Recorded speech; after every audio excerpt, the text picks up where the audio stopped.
La première.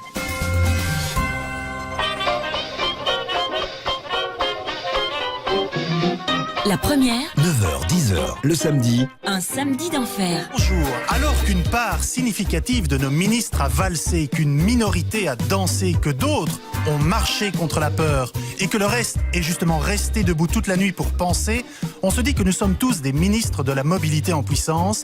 Reste à calculer mentalement la part de Jacqueline Galland qu'il y a en chacun de nous. Entre humeur, humour et impertinence, soyez les bienvenus dans un samedi d'enfer.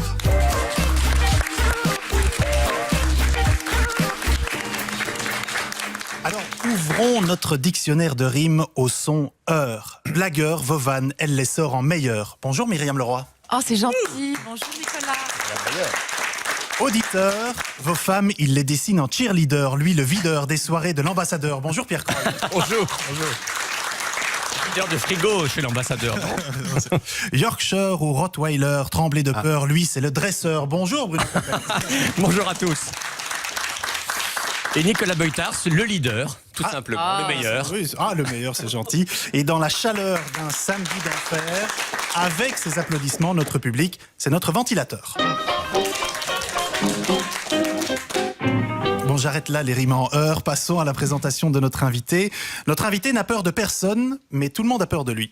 Sur son tableau de chasse, on peut voir la tête de Serge Kubla, ex-ministre wallon, la tête de Luc Van Steenkist, ex-patron des patrons, mais aussi les scalps des boss des banques UBS Belgique et HSBC.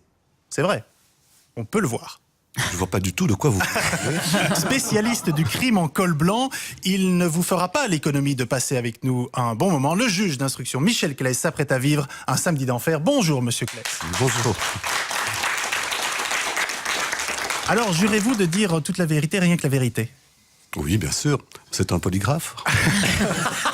Vous n'êtes pas encore branché, mais pourquoi pas. Et après tout ce qu'il cumule, d'après vous, lequel de Pierre Kroll ou de Bruno Coppens a été fiché dans les Panama Papers? Et pourquoi pas Myriam? Parce que je sais qu'elle ne gagne pas grand-chose. Parce que je suis une femme et donc je suis pauvre et moins payée. couverture, elle ne cesse Mais oui, elle est mal payée, attends. C'est louche. Bon, j'ai le sentiment qu'ils sont bien conseillés, donc aucun des deux. Ah, en tout oui, cas, pas à Panama. Oui, pas là. Est-ce que vous êtes bien conseillé? Pierre, il rougit. Je sais. Le regard pétillant. Monsieur Claes, si vous restez jusqu'au bout de cette émission, vous recevrez un cadeau. Il est déjà à côté de moi. Mais en attendant, si vous vous demandez pourquoi est-ce que l'on vous a invité, eh bien, la réponse à cette question vous est donnée par Bruno Coppens. On vous a invité, Michel Claes, parce que Prince est mort. Parce que David Bowie est mort. Et parce que Mireille Mathieu vit encore. Cette injustice fondamentale, je me suis dit, il faut un homme de justice, un juge d'instruction pour instruire enfin le procès de la grande faucheuse qui décide si froidement quand le glaçonne. Et comme je parle de glaçon, je pense bien sûr Paradis Frisco. Voilà pourquoi on vous a invité, Michel Claes. Vous êtes l'Edward Snowden du crime en col blanc, le juge Fayard qui, chez les fraudeurs, arrache le mal à la rapine. Vous êtes notre Julie Lescaut qui partait réveiller des potrons minés, ces riches planqués qui croyaient vivre au Panama Papers et qui rêvaient de chapeaux en épargne. Michel Claes, vous déculottez ceux qui possèdent des comptes offshore. Vous poursuivez ces détourneurs de fonds publics qui, du coup, font dans leur froc. Vous êtes leur cauchemar et ils prennent des antidépresseurs, c'est antidépressif. Et si on vous invitait, c'est parce que vous bossez sur le terrorisme. Et que, suite aux attentats, j'ai l'impression que les dégâts à l'aéroport et à Malbec ont généré pas mal d'autres dégâts d'ordre mental chez nos hommes politiques. Ils semblent avoir perdu la raison aussi vite que Georges-Louis Boucher ses mandats. On n'arrive plus à distinguer le bien du mal, le vrai du fourbe. Alors j'espère pouvoir compter sur vous pour répondre à ces questions. Qu'est-ce qui est le plus rassurant? Interdire le port du sac dans les festivals ou le port du chapeau aux abords de Zaventem? Qu'est-ce qui est le plus inquiétant pour l'avenir du pays? Le SMS de Younes, j'arrive à 10h rentrant pour venger son frère Abdelhamid, ou les tweets de Théo Franken volant au secours de Yann Yambon et stigmatisant la communauté musulmane? Qui est le plus crédible? Yann Yambon qui souhaite reconquérir les cœurs, ou Yvan Mayer disant « Mon pitonnier est une réussite ». Alors, comme vous n'êtes pas un agent de Belga Control ou comme Jacqueline Galland avec certificat médical, je sais que vous allez me répondre, vous n'allez pas vous défausser. Et enfin, pourquoi on vous invitez? Je dois vous l'avouer, plus platement, c'est par opportunisme. Je l'avoue, c'est bassement par intérêt. En janvier dernier, vous êtes passé à Jeudi en prime à la fin du journal télévisé avec De Brigode et Joanne Monté. Record d'audience, plus de 600 000 personnes vous ont vu. Wow. Plus fort que Charles Michel, Di Rupo et autres leaders politiques réunis. Alors soit le public n'écoute plus de politique, soit vous êtes beaucoup plus crédible. Alors nous espérons bien sûr que nous serons donc 600 000 auditeurs à écouter l'émission. C'est bon pour nous et puis aussi parce que vous avez des colères contre le système. Vous incarnez donc l'un des slogans de la première. Restons furieux. Bienvenue Michel Claes dans un samedi d'enfer. Merci Bruno. Merci Bruno Coppens. Donc avec toutes ces louanges, tous ces éloges, vous acceptez notre invitation. Bien entendu, bien volontiers. Et vous répondez aux questions. Vous Oui, allez bien répondre quand? Parce qu'il y en a eu beaucoup. Hein. Il y a eu 3 questions, oui. Il y en aura d'autres tantôt. Bon, avec toutes les enquêtes que vous menez, vous n'avez peut-être pas le temps de lire la presse. Heureusement, il y a Pierre Kroll et son top flop de l'actualité de la semaine. Pierre, nous commençons par un top. Oui, donc on a une nouvelle ministre de l'enseignement. On avait déjà vu passer à ce poste Marie-Martine Schins. On s'attendait à la revoir un jour, mais peut-être Marie-Martine à la mer, Marie-Martine à la montagne, Marie-Martine petite maman. Eh bien non, ce sera donc Marie-Martine à l'enseignement, tome 2. Cela dit, c'est assez logique, elle est jolie comme une doublante. Bon.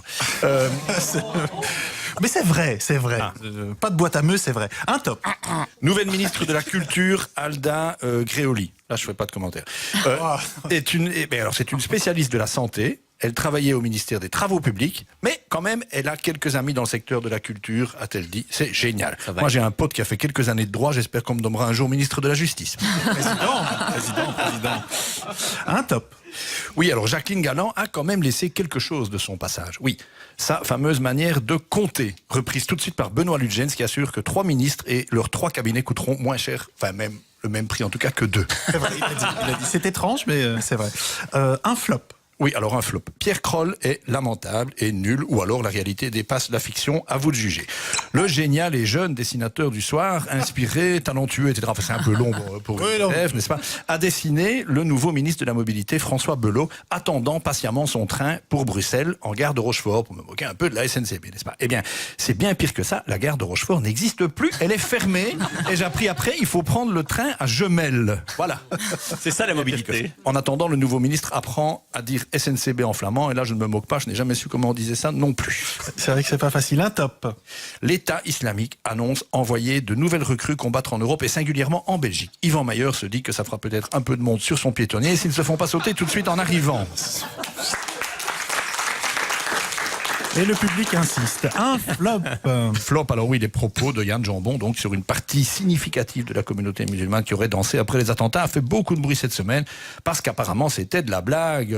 Mais il faut le dire, monsieur Jambon, quand vous dites un truc juste pour rire, on ne suit pas, nous, on fait une semaine. C'est trop compliqué. On termine par un flop. Ben oui, coïncidence, Prince, le chanteur, est mort le jour où Queen, Elisabeth, fête, elle, ses 90 ans. Il y a des boulots qui conservent mieux, qui conservent même un peu beaucoup trop, dirait son fils le patient. Oui, Charles, n'est-ce pas? Donc pour lui, là-bas. Et tiens, vous savez ce qu'elle a fait pour fêter son anniversaire, Elisabeth? Elle est allée sur la tombe de Lady Di, lui dire tout bas, 90, moi, qu'est-ce que tu dis de ça?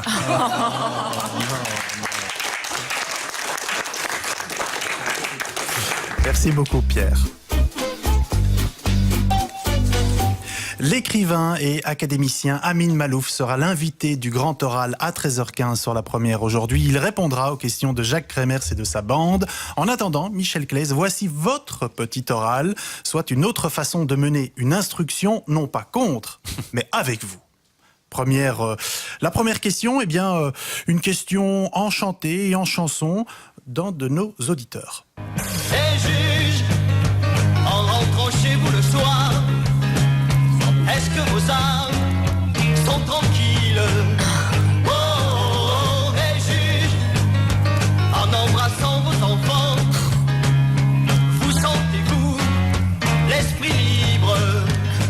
Alors, avez-vous reconnu d'abord cet auditeur? C'est pas un auditeur. Oui, enfin c'est un chanteur, quoi. Enfin non, c'est Pas Sardou. c'est pas Sardou. Pourtant, ça. Ah oui, c'est bien fait. Hein. Ouais. Nous sommes en 1971. Et je crois qu'il venait de sortir d'une sale affaire parce que pour chanter ce genre de choses, il a des comptes à régler. C'était Ringo. Ah bon? C'était Ringo qui pose cette question. Ça, l'affaire, c'était chez là. Oui, ben voilà, peut-être un divorce. Voilà, donc la question c'est, en rentrant chez vous le soir, est-ce que vos âmes sont tranquilles, vous, messieurs les juges? Tout d'abord, je me réserve d'invoquer la nudité de l'audition. Vous n'avez pas lu mes droits. C'est vrai. Donc, est-ce que la loi Miranda, cette fameuse loi invoquée aux États-Unis dans toutes les séries, est-ce que la loi Miranda n'est pas applicable chez nous? Mais je peux vous la faire, la loi Miranda. Vous avez le droit de garder le silence si vous ne voulez pas exercer ce droit. Tout ce que vous direz sera utilisé contre vous. Vous avez le droit à un avocat. Et si vous n'en avez pas les moyens, un avocat d'office vous sera accordé par la Cour. Avez-vous compris ce que j'ai dit? Vous voulez répondre à nos questions sans un avocat? C'est la fameuse loi Miranda. Et bien entendu, je constate que vous avez été entendu récemment par la police ou bien vous avez le procès verbal. Il est renseigné. Il est bien renseigné. Régulièrement. Ah oui, moi j'avais un petit jeu pour vous, là, tout bête, comme en fait vous êtes... bon, votre métier c'est un peu de démasquer les comploteurs, les arnaqueurs, les tricheurs, les fraudeurs, bref, tous les méchants, hein, en col blanc ou pas, de toute façon, sont tous ces gens sans lesquels le monde irait mieux. Alors, est-ce que vous les connaissez bien, les méchants, dans le cinéma, la BD, la littérature, etc. Voilà, c'est très simple. Le méchant dans Star Wars. Bon, j'avais des Darth Vader, mais il a un côté extrêmement sympathique. Disons que c'est plutôt l'empereur. Ah oui, bon, moi je l'aurais quand même aimé lui-même. Mais c'est vrai que parfois le choix est multiple, hein, dans les Schtroumpfs. Bon, Gargamel, bien sûr. Ça, on fait un tour de, Il y a Grosse de Bouffe aussi. ce qui vous intéresse. Dans Tintin. L'ogre. Oh là, on a le choix. Mais je pense que Ouais. Popopoulos. Je l'ai dit Dr en Muller honte, aussi. mais, oui. Dans Les 101 Dalmatiens. C'est Glenn Close. Oui, voilà, on prend. Dans le film. C'est très bien. Cruella d'enfer. Oui, Il veut se faire un manteau. oui. Dans James Bond, il y en a un paquet. Alors, il y a le choix. Mon préféré, c'était Gert Freub dans Goldfinger. Ah oui, C'est un film extraordinaire. Savez-vous pourquoi? Parce que à l'époque, quand il est sorti, il était interdit aux moins de 16 ans. Et j'avais 15 ans et 10 mois. J'ai réussi à me faufiler dans la... Donc c'est surtout la Bond Girl que vous avez retenue. Là, La Bond Girl. la bonne qui, la girl. fille de- Ah, je ne me souviens plus son nom, mais dans le film, elle s'appelait Pussy Galore. C'est Honor Blackman. Alors, Black. Oh là là, Magnifique. magnifique. Magnifique. c'était- Alors dans Batman. Belle liaison. Oh, Batman, Joker, évidemment. Le Joker. Je ne vais pas demander Joker, hein, je vous l'ai dit. On Dans Lucky Luke. a le choix, mais j'ai pas de Le Dalton, méchant ils sont sympa. bien trop sympathique. Ah oui. Qui est dans l'affaire Augusta? Non, j'en ai des comme ça. Dans Black et Mortimer. Ulrich. Oui, formidable. Et quelle culture dans Harry Potter? Oh, ben écoutez, c'est Voldemort. Incroyable. Ah. Au Cirque du Soleil. Il y en a un qui dit que c'est l'autre. Hein. Oui, c'est délicat. Enfin, je sais. Mais- Dans l'émission, la vraie méchante. Bon, enfin, vraiment, vous avez une culture. Parfait. Tous Ah, azimuts. on attend un petit peu vos brèves de prétoire parce que vous avez des anecdotes à raconter peut-être sur des procès que vous avez connus ou vécus sans citer les noms comme ça, on fait tranquille, mais des choses rigolotes peut-être ou... Ah, une brève de prétoire. Écoutez, il y a une que j'adore, c'est un avocat qui plaide un dossier extrêmement difficile devant la cour d'appel. Ça concerne un problème de responsabilité et il essaye de dégager sa cliente qui est une compagnie d'assurance. La question est-ce que le mineur qui a commis la faute entraînera la condamnation de l'assurance? Et c'est très technique. Hein. Alors quand il a fini de plaider, il se rassied et il y a le président qui est assez âgé qui se penche et qui lui pose une question.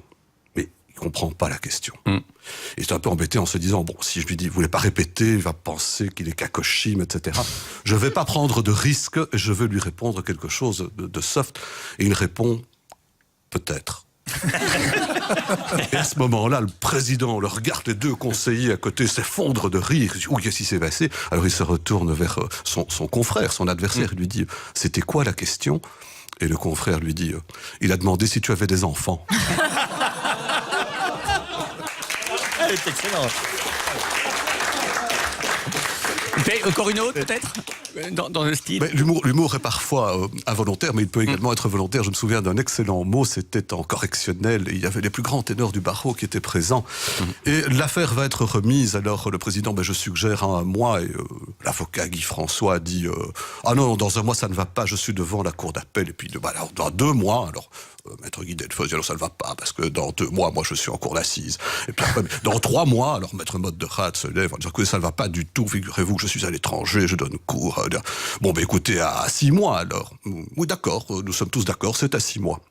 Et on avait complètement oublié une avocate stagiaire désignée pour un des prévenus dans le cadre du prodéo. Et elle prend la parole. Excusez-moi, mais oui, qu'est-ce que vous voulez un peu excéder le président? Qu'est-ce que cette jeune avocate? Mais vous savez, dans 6 mois, ça ne m'arrange pas. Ah, et pourquoi ça ne vous arrange pas? J'ai un enterrement. Vous avez jamais pensé à faire un spectacle d'humour comme Nathalie Panning avec toutes ces brèves de prétoire? Mais je connais très bien Nathalie. Figurez-vous que je lui ai écrit beaucoup de textes parce que quand j'étais j'écrivais. Vous êtes nègre alors de... Voilà. Non, pas ces textes actuels. Elle a une vis comica tout à fait extraordinaire. Hein. Nathalie Panning, elle a fait des sketchs magnifiques dont le plus célèbre c'était Palais. Et vous aviez les téléphonistes du palais. C'était assez fondé de rire. Alors bonjour, vous êtes en contact avec le diffuseur automatique du palais de justice Palais. Alors si vous souhaitez un juge juge travailleur, vous tapez Haine, Druk op Haine. Si vous souhaitez un juge fainéant, vous tapez sur bruxellois numéro 2. Et si vous voulez un incompétent, vous tapez sur juge wallon numéro 3. Donc ça faisait rire la salle à l'époque. Est-ce qu'il est judicieux d'utiliser l'humour dans des plaidoiries? Parce qu'en politique, on Parfois, sait oui. bien que les politiques qui ont beaucoup d'humour, en général, le payent cher et le gardent. Mais ça dépend bien entendu de l'affaire. Alors, il y a de l'humour involontaire, bien sûr. J'ai entendu, quand je siégeais en chambre des mœurs, une avocate magnifique sortir que... Et vous savez, la thèse, on sentait qu'elle était terriblement tendue. La thèse de la masturbation, elle est branlante. C'est vrai. Il faut rester calme, bien montrer. C'est ça. On fait semblant de rien. On n'a rien entendu. Ah, c'est parfait. Dites, j'ai un petit choix cornélien pour vous. À votre avis, une question un peu impossible. Qu'est-ce qui est le plus menaçant? Une centrale nucléaire périmée, incapable de résister à l'impact d'un avion gros porteur que les terroristes pourraient détourner? Ou la grande mosquée de Bruxelles qui n'est toujours pas obligée par l'État de publier ses comptes annuels, ni le montant de son financement par une Arabie Saoudite qui a longtemps favorisé un islam radical? Dire qu'on s'amusait, je suis Oui, c'est... Dans ces conditions, on pourrait peut-être mettre les scellés sur les deux établissements. Parce que... perdu une pierre de... Non mais vous croyez que ça va changer un jour? La grande mosquée elle va quand même devoir, même si c'est le roi Baudouin qui a promis ça, le brave Baudouin n'est plus là, on pourrait peut-être imaginer quand même que ce soit transparent, qu'on sache d'où vient l'argent et surtout qui est là, quoi, non? Mais voilà une question bien sérieuse. Oui mais dites-moi, répondez, il faut pas esquiver. Qu'est-ce que c'est ça? Vous savez, la radicalisation existe depuis 30 ans et on a raté le coche, ça c'est le moins qu'on puisse dire. Alors il va falloir faire marche arrière. Ça va être très très dur parce que les mentalités sont imprégnées. Regardez, vous avez entendu aussi Yann Hermon cette semaine évoquer le fait que peut-être dans la population, bon, le mot de la semaine c'est significatif, si vous partagez mon avis. Mais vous savez, avec la NVA au pouvoir et ce pouvoir flamand, moi je pense que avoir un jour un ministre de l'Intérieur musulman, nous ne l'aurons pas. Je pense Mais il s'appelle pas jambon, hein. Je pense qu'on se passera d'un jambon beurre. Oui, c'est Donc, on reprend un petit peu, pour amener la C'est ça, très bien.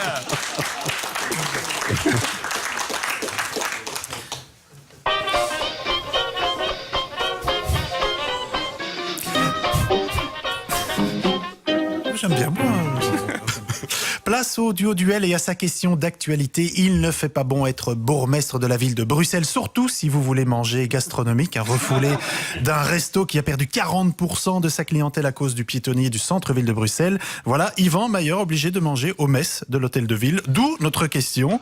Pour ou contre le piétonnier? Nos débatteurs sont Bruno Coppens et Myriam Leroy. Bruno? Je suis contre le piétonnier. C'est devenu le lieu de recueillement post-attentat. Mais demain, c'est plus seulement devant la bourse que vous verrez tapis fleuris et guitaristes massacrant Imagine John Lennon. Vous verrez des bouquets de fleurs et des bougies devant tous les magasins en faillite, les restaurants fermés et les commerces morts tout le long du piétonnier. Alors je sais, le cimetière de Père-Lachaise se visite beaucoup à Paris, mais bon, Bruxelles, nécropole européenne, c'est pas le top pour le tourisme. Alors, non, je suis contre aussi car ce projet montre l'ambition démesurée d'Yvan Mayer, qui voulait le plus long piétonnier d'Europe, même plus grand que les Français. Anne Hidalgo est venue lui dire « C'est pas la taille qui compte, Yvan. » Mais bon, résultat, il tombe de haut, Yvan. Il se fait remballer d'un resto bruxellois par une chef-coq qui n'a même pas gagné Top Chef. On connaissait des zones de non-droit où les flics n'osent pas aller. Voici le piétonnier où des politiques n'osent plus mettre les pieds. Il y a même une pétition pour que Mayer démissionne. Alors, vous croyez vraiment qu'on pourrait se payer une démission de plus en ce moment en Belgique? On va le remplacer par qui? Par 2 ministres? Et on dira que ça coûtera pas un rond de plus. Et ce sera qui? Philippe Moureau? Georges-Louis Boucher? Et puis qu'on va devoir monter une commission d'enquête pour déterminer où sont les erreurs, qui sont les responsables de ce chaos. Des têtes vont tomber, c'est pas le moment. Et puis je suis contre. Car si ce désastre économique du piétonnier prend de l'ampleur, il n'est pas impossible que demain, le pape vienne ici tirer au sort 3 commerçants bruxellois pour les emmener au Vatican. Et ça, vraiment, ce serait la pire des choses qui puisse nous arriver après le bashing Belgium. Je suis contre le piétonnier. Oh, ne pleurez pas, Bruno. Merci beaucoup. Bon, mais Myriam, vous êtes pour? Mais bien sûr, le piétonnier, cette audace urbaine que le monde entier nous envie. Ah, c'est pas à Kaboul et à Damas qu'ils ont un beau piétonnier comme ça, hein, ça je peux vous dire. Et pourtant, ils en rêvent là-bas, hein, tous les jours. Yvan Mayer. C'est comme ça qu'ils disent. Ah, il faut les entendre parler. Hein. Respect, déférence, admiration. Un visionnaire, disent-ils. Un oracle, une pitié. Un mec dont la seule tare est d'avoir toujours raison trop tôt. C'est ce qu'il dit à Kaboul. Avant tout le monde. Un homme qui répond aux questions essentielles avant même qu'elles soient posées. Un grand monsieur, qui a fait sienne la maxime de Coluche. Ce n'est pas parce qu'ils sont nombreux à avoir tort qu'ils ont raison. J'ai entendu que certains refusaient de lui cuire des pâtes, sous prétexte que le piétonnier avait tué leur commerce. Mais quel petit esprit, dites, quelle mesquinerie, quelle affreuse bande de peine à jouir autocentrée. Car au fond, qu'est-ce qu'une faillite quand on peut passer sa dépression à écluser des bières entre 3 troncs d'arbres, 2 jolis bancs du bricot et un jeu d'échecs géant? Ah bah oui, car Monsieur Marieur a fait le pari de l'intelligence du citoyen en lui offrant des divertissements nobles et intelligents. Un jeu d'échecs. J'ai même cru voir un mahjong, un jokari et quelques chevaux pour jouer au polo. Quel charme fou, année folle, nous voilà. Ah non, ce sont les chevaux des policiers. Bah oui. Oui. Il y a bien quelques petits tracas de sécurité, mais c'est ça le vivre ensemble, mon vieux. Hein, c'est pas du papier glacé, c'est ça la vraie vie. Et qu'est-ce que c'est riche la vraie vie, dites, oh là là, quelle poésie. Tous ces pauvres qui sortent de leur trou pour picoler au grand air. Toutes ces prostituées qu'on ne confond enfin plus avec les jeunes filles du quartier. Ah, c'est du Hugo, c'est du Balzac, c'est du Zola, ce piétonnier. Et toutes ces rencontres qu'on peut y faire maintenant qu'il n'y a plus les voitures pour nous séparer. Ces jeunes hommes, par exemple, qui s'enhardissent pour nous conter fleurettes, à nous, les femmes. Ça va ou quoi? Il y a moyen de faire connaissance, grosse pute. On se parle enfin. Ça sent le vécu. On C'est la échange. 10e fois qu'elle nous l'a fait, elle le fait très très bien. Hein. Elle le fait très très bien. On se regarde enfin et on regarde le monde. Et il est beau le monde. Hein, surtout depuis l'excellente localisation du piétonnier, dans le coin de Bruxelles le plus propice à la promenade et à la rêverie. Ah, moi je marche le nez en l'air maintenant, je ne regarde plus mes pieds. Qui n'a pas un jour rêvé d'avoir le boulevard en SPAC juste pour lui et quelques zonards comme après une explosion nucléaire? Les fans de The Walking Dead se régalent. Et toutes ces petites boutiques pleines de cachets où aller chiner, fouiner. Ici, un paquet de cigarettes dans un paquet. Là, une canette de Jupiler dans un paquet. Non, ça, il n'y a pas à dire. Pour le tourisme, vraiment, ce piétonnier, c'est un plus. Bientôt, on aura même une sculpture en fond de poubelle de Pascal Vreboss. Ah non, d'Anish Kapoor. Pardon. Alors franchement, messieurs, dames, les esprits chagrins, venez faire un tour dans notre beau piétonnier avant d'en dire du mal, bande de méchants. Je suis évidemment pour le piétonnier. Merci Myriam. Je me demande si on circule sur le même. Mais vous avez raison. Alors, monsieur le juge, après avoir entendu ces deux plaidoiries, vous êtes La défense, l'accusation. Voilà, vous êtes pour ou contre le piétonnier de Bruxelles? Ou pour qui êtes-vous pour qui êtes-vous contre? Écoutez, d'abord, je suis ravi d'apprendre que le pape François va nous aider à régler quelques problèmes pontifiscaux, si je puis dire. Deux copains pour le prix d'un ici. Tu pourrais être nègre pour moi aussi si tu veux. Nos copains sort de ce corps. Mais Pour face qui à cette, n'écrivez-vous pas les taloches, c'est vous aussi? Non, ça c'est pas gentil. Ça. J'en distribue parfois, mais mais voilà, face à cette meute de commerçants qui demandent finalement quoi à Yvan Mayer, si ce n'est sa mise à pied, ne passerait-on point à l'acte? Voilà. Tout est dit. Silence après un mot Michel Claes, c'est encore du Michel Claes. J'allais le dire. Dans la seconde partie de votre émission, toute la vérité sur les comptes cachés de nos chroniqueurs, mais aussi un peu d'actupuncture et pas mal d'impertinence. Vous êtes sur la première, un samedi d'enfer. Continue jusqu'à 10h, juste après ceci. Un samedi d'enfer. Jusqu'à 10h sur la première. Pas besoin d'aller jusqu'au Panama pour être dans les petits papiers de votre émission d'humeur et d'humour. Le juge d'instruction Michel Claes est notre invité, lui qui traque les voyous en col blanc. Finalement, votre paradis fiscal, c'est un samedi d'enfer jusqu'à 10h sur la première, avec Myriam Leroy, Pierre Kroll et Bruno Coppen, sans oublier notre public.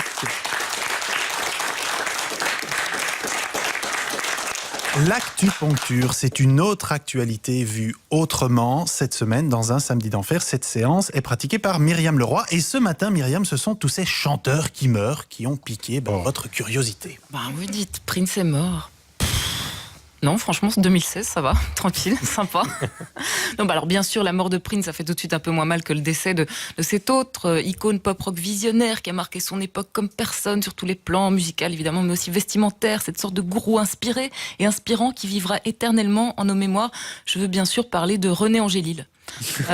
Reposez en paix, les amis, on arrive bientôt.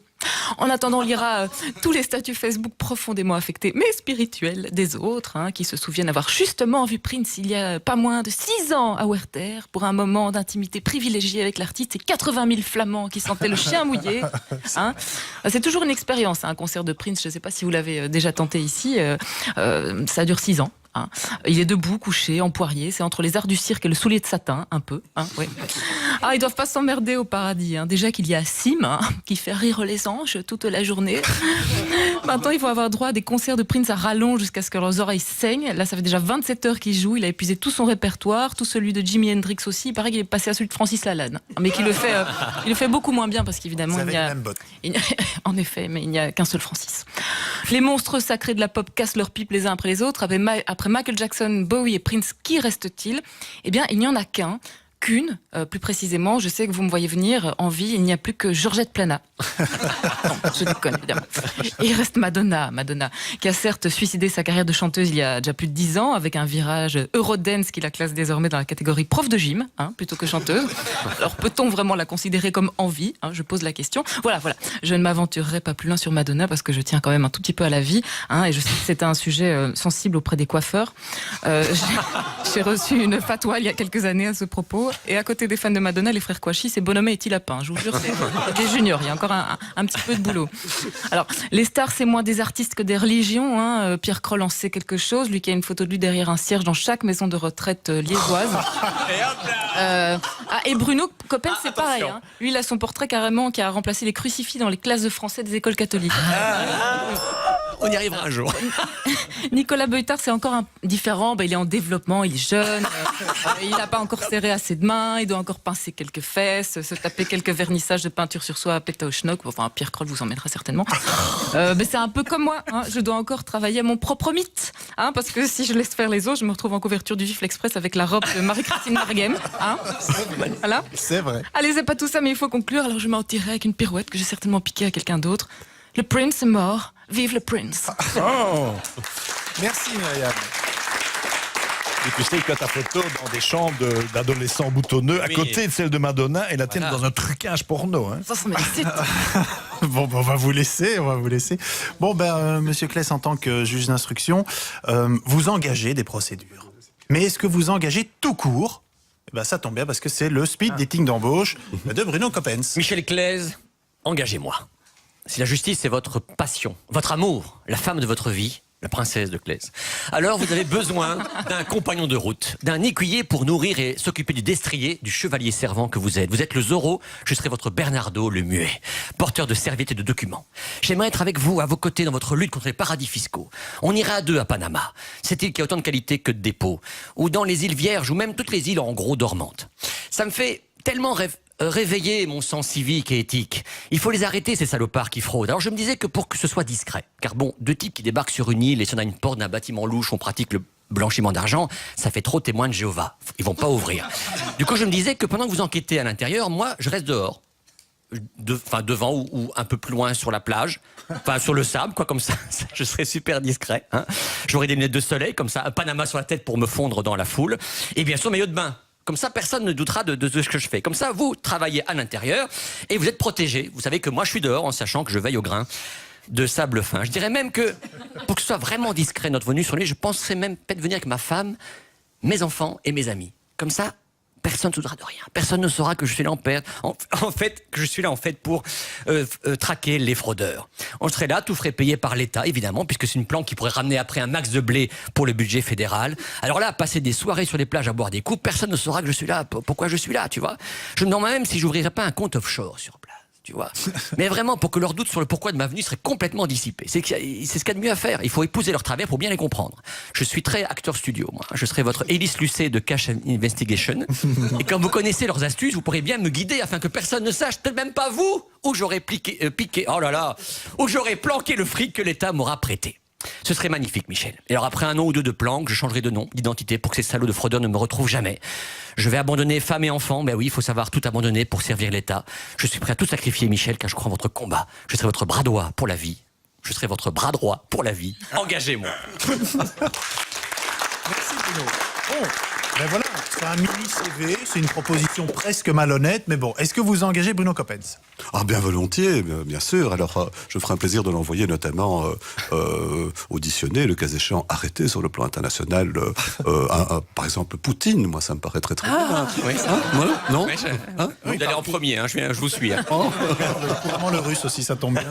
C'est le candidat parfait pour arrêter. Finalement, c'est le côté agence de voyage du juge d'instruction financier, c'est l'art de faire, je dirais, de passer du paradis fiscal à l'enfer pénal. Alors c'est normal, dans un samedi d'enfer... Et vous allez parfois dans ces paradis fiscaux, vous visitez un peu ou bien c'est que sur Internet ici à la Est-ce maison? que vous pensez qu'on nous ouvre les paradis fiscaux comme ça ou Non, le principe du paradis fiscal, c'est qu'on ne peut pas y aller. Vous dites que les fraudeurs ont des Porsche et vous une 2 chevaux. Oui, c'est-à-dire que les moyens de la justice étant inexistants, donc on va commencer à pleurer sur les moyens de la justice. Alors, quand on travaille, ce que je disais, donc ça ne sert à rien d'essayer de poursuivre des Porsche avec les 2 chevaux, mais il faut cultiver l'art de pratiquer les embouteillages.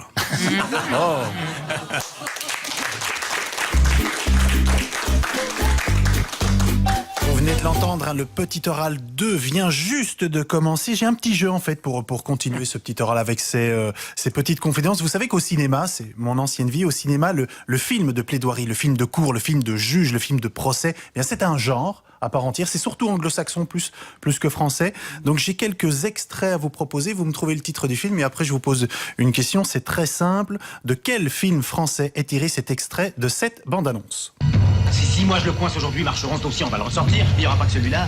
Et si l'affaire Marcheron gêne autant de monde, c'est qu'elle pourrait bien déboucher sur une affaire beaucoup plus importante. Mon Dieu, donc vous ne garderez pas M. Camus en prison pendant 6 mois. Ça, s'ils veulent que ça s'arrête, faudra m'enlever le dossier. Monsieur Camus. Monsieur Camus, Margeron, l'affaire Margeron. Le juge Fayard dit le shérif. Le shérif assassiné à Marseille. Ouais, une histoire vraie, ici Patrick interprétée Devers. par Patrick Devers. Alors justement, à l'époque, en 1976, Patrick Devers était interviewé par un journaliste de TF1 et il avait cette petite question que je vous propose d'écouter et vous allez répondre. Patrick Devers. Je ne comprenais pas comment on pouvait devenir juge d'instruction. Je leur ai dit, mais comment vous vous permettez, parce qu'avec Poisson, on a rencontré quelques juges, on dit comment vous vous permettez de pouvoir penser à la place des autres, de pouvoir dire ce personnage-là est coupable, de vous considérer comme le bon Dieu. Enfin, ces gens-là, on dit c'est une chose à laquelle on refuse de penser, on n'y pense pas.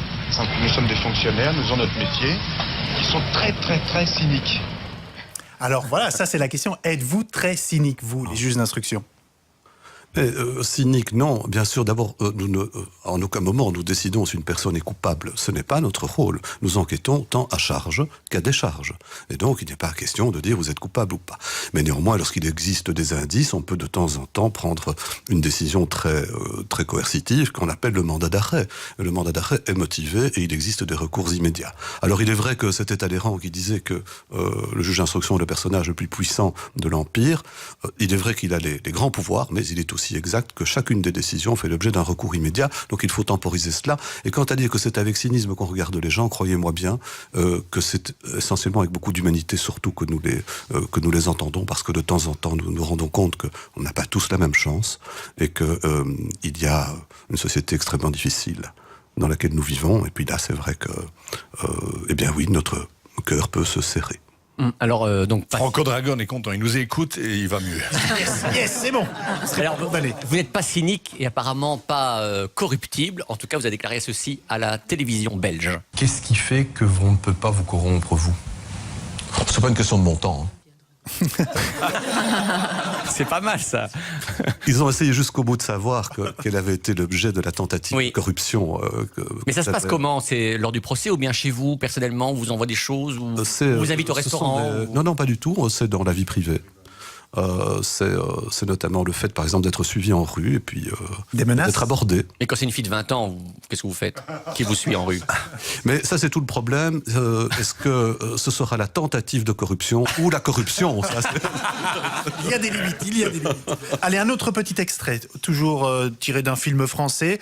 De quel film est tiré cet extrait de bande-annonce encore? Il dit que nous sommes tous des meurtriers au moins en puissance.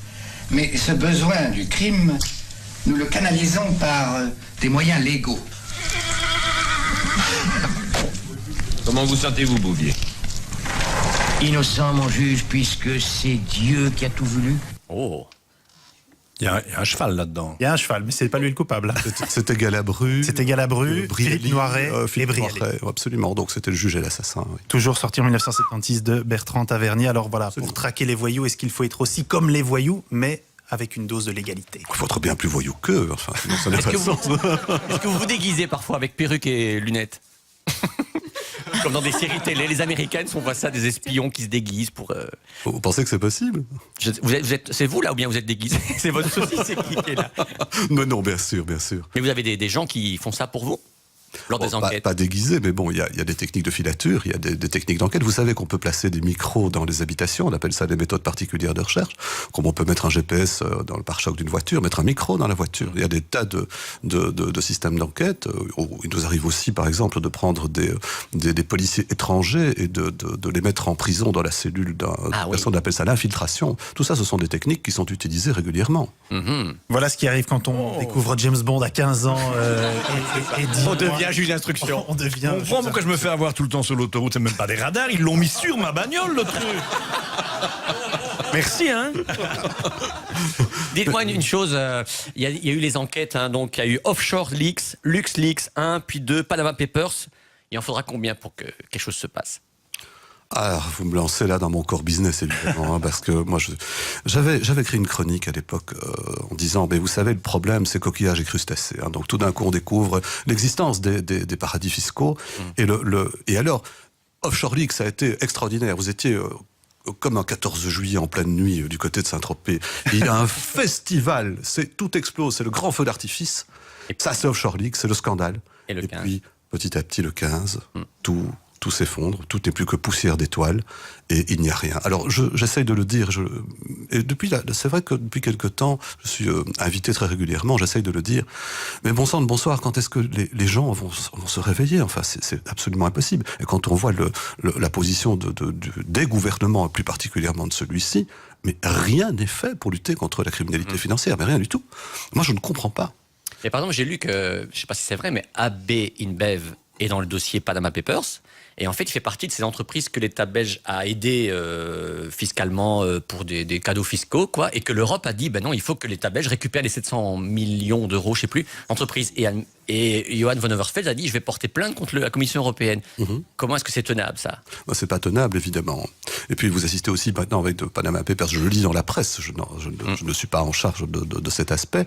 Vous avez par exemple Dexia. Vous avez Dexia qui est aidée d'un côté en pleine crise, et puis nous apprenons que d'autre part, elle a une filiale qui est nommée par la presse Experta, qui semblerait qu'effectivement cette société, comme fiduciaire, ait organisé la création de sociétés offshore. Et d'ailleurs, qu'est-ce qui a changé finalement après la crise économique chez Dexia? Mais ce qui a changé, c'est un peu l'actionnariat, bien sûr, mais c'est le nom. Donc c'est devenu Belfius. Est-ce que vous avez remarqué que Belfius, c'est l'anagramme de fusible?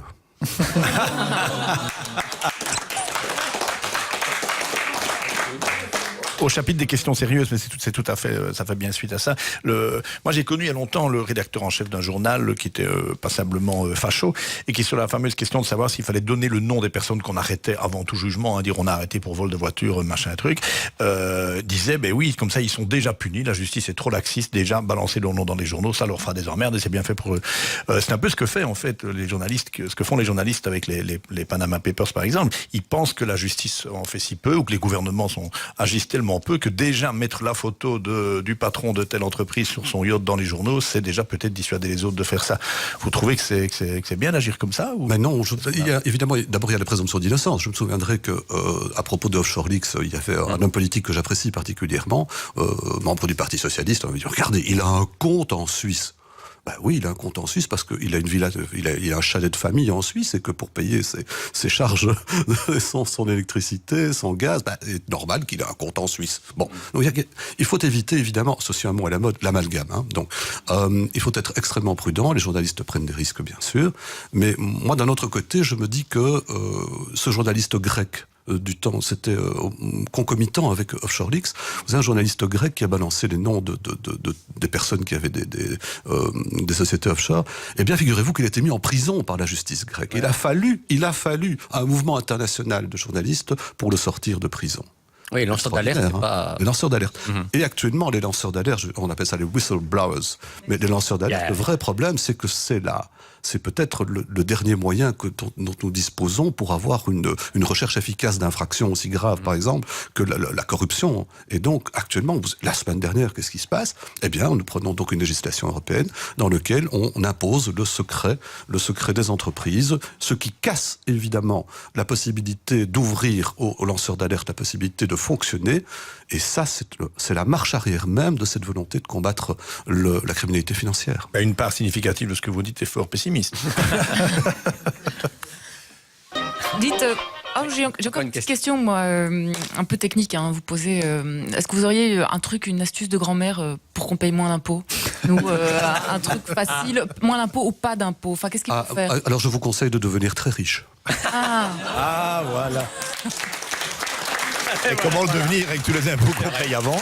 Parce que j'adore répéter cette phrase, comme disait le ministre des Finances Colbert à Louis XIV, sire, il faut taxer les pauvres parce qu'ils sont plus nombreux.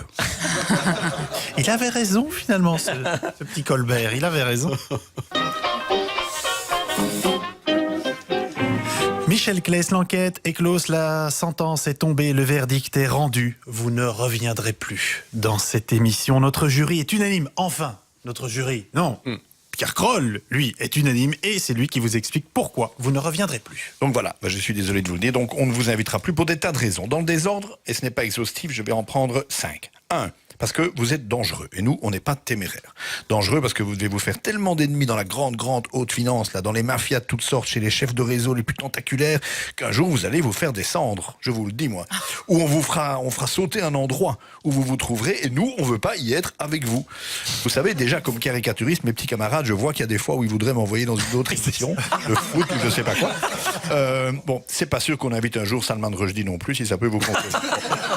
2, parce qu'un juge dans une émission d'humour, c'est quand même un peu saugrenu. Un juge, en général, ou c'est sévère comme une armoire en fer blanc, ou ça peut rien dire sur rien. Vous avez été super, peut-être aussi parce que vous êtes écrivain, d'accord? Mais bon, si vous revenez, d'autres voudront aussi, et alors on va pas rigoler. 3, parce qu'un invité comme vous, c'est du boulot. On doit au moins comprendre un petit peu les matières qui sont les vôtres et votre actualité. Avoir lu au moins un de vos livres, savoir que Panama Papers, ce n'est pas une marque de papier toilette, et que le Carousel TVA, c'est pas un jeu cochon et collectif dans les donjons sadomaso. Quand on a reçu Jean-Michel Sèvres, par exemple, j'ai même pas été obligé de relire les règles du ping-pong, du tennis de table. Oui. Je me rappelais aisément comment ça marchait. 4, on vous invitera plus aussi parce que vous avez du boulot et pas un peu. Être chargé de la lutte contre la criminalité financière, c'est pas pour un glandeur, hein, ça. Moi, j'en connais, vous leur donnez cette mission, ils vous ramènent 5 € fin d'année. Hein. Bon, je dirais même qu'on a tendance à faire reposer tout ce pays sur vous. Oui, à chaque constitution de budget, on prévoit une grosse rentrée appelée lutte contre la fraude fiscale. Et à chaque ajustement budgétaire, on comptabilise des millions nouveaux appelés renforcement de la lutte contre la fraude fiscale. Si vous commencez à faire de la radio tout le temps, fini la sécurité sociale, l'enseignement et tout le bazar. Bossez, monsieur Claes, bossez, on ne vous dérangera plus. Et puis 5, parce qu'à vrai dire, c'est une tradition dans l'émission, finir par dire à l'invité qu'on ne l'invitera plus. En fait, c'est pas sûr à 100%. Vous pensez bien que si Didier Reynders exige de revenir, on va pas lui dire, va te faire foutre couillon, on t'avait dit non. Bon. Si Jacqueline Galland, qui n'a plus rien à foutre, veut refaire l'émission, comme elle l'avait faite en septembre, et qu'on avait bien rigolé, vu qu'elle n'est plus ministre, on dira que ce n'est plus la même Jacqueline Galland. Bon. Et si Paul Magnette veut revenir avec sa guitare, on aura du mal à dire à Myriam qu'il est temps de passer à Willy Bourse. Bon. En fait, il n'y a qu'avec Philippe Moureau qu'on a été vraiment sincère.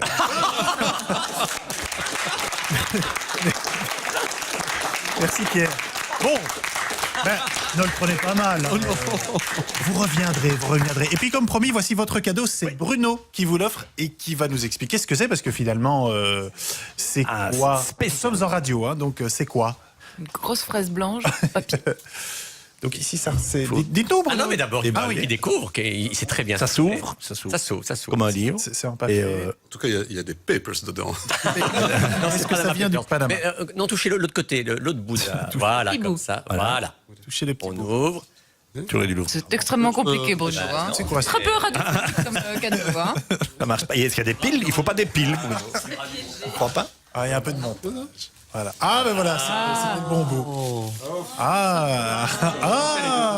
C'est très radio. C'est quoi? C'était Georgette Planac. On dirait un accordéon Mettez-le en entre papier votre- blanc. Comme vous chassez Collerette blanc. Des cols blancs. les criminels. Superbe. Voilà, les criminels en col blanc. Et qui C'est sont- un col blanc, je Vous va très bien. m'en atteste. Non, mais mettez-le parce que pour la photo, il faut que vous gardiez ça. Je me disais que pour remplacer un peu les cols blancs, ces Très gens joli. qui sont très comédiens. Je me Notez, disais que- j'aime bien les cols verts également. Moi, le canard, c'est quelque chose que j'apprécie. Les Colbert non plus. Et Colbert. Vous le citez beaucoup, mais Voilà. c'est magnifique. Bravo. C'est joli. Merci beaucoup. L'émission est malheureusement terminée. Michel Kless, merci d'être venu. Vous allez faire quoi maintenant ce samedi matin? C'est une bonne question. Hein. Je me rends compte Quelle filature. que je n'ai que des bonnes questions. Ah, je donne une conférence, en tout cas. Ah, sur Ah bah oui. voilà. Sur quoi? Bon, devinez. Ben, je sais pas, il y a parfois Sur des... la- C'est quoi le titre? La culture de la pomme. Non, c'est pas la culture de la pomme de terre, Bruno. Non, c'est une intervention sur la justice à l'université. Et vous savez, je sais pas si vous êtes vaguement au courant, mais la justice va extrêmement mal. Et Pareil, on le dit. nous tapons sur le clou. Voilà. Peut-être qu'un jour, vous savez, Tant qu'il reste un clou. nous avons un ministre de la Justice extraordinaire. C'est Monsieur Gaines. Moi, j'adore son prénom. Ça m'avait fait penser Kuhn. Je me dis, ça m'avait fait penser à ce diamant là dans le volant de la voiture, Yukon-kun. le Yukon-kun. C'était quoi le titre du film? Le corneau. Oh là là. C'est vous qui l'avez dit, hein? Moi, je peux le redire. Je peux le redire. Il n'écoute pas Kuhn, donc on peut y aller. Myriam, Pierre et Bruno, merci beaucoup d'être venus. Tout à l'heure, Myriam, à 18h30, dans Coupé au montage. Qui sera votre victime? Eh bien, monsieur du cinéma, que vous connaissez peut-être, c'est Fabrice Duvels. Ouais. Alléluia. Le réalisateur de Calvaire et tout ça. Absolument. Voilà. C'est très intéressant. Il faut écouter. Mais bien sûr, écoutons, c'est tout à l'heure à 18h30 sur la première. Finalement, le mot de la fin, il revient à notre invité. Avoir un jour un ministre de l'Intérieur musulman, je pense qu'on se passera d'un jambon beurre. C'est dit. Merci beaucoup, merci cher public d'être là toutes les semaines pour assister à l'une de nos émissions. Les inscriptions se font sur notre site lapremière.be. Merci encore à vous, chers auditeurs, de suivre un samedi d'enfer, une émission proposée par Bruno Coppen. Je vous rappelle que pour cette émission, il y a une page Facebook à aimer et du podcast audio, vidéo à réécouter ou revoir. Merci à Dan Sheck et à Patrick Forer pour leur travail en coulisses. Excellente matinée sur la première. Retrouvez un samedi d'enfer chaque samedi entre 9h et 10h en direct sur la première.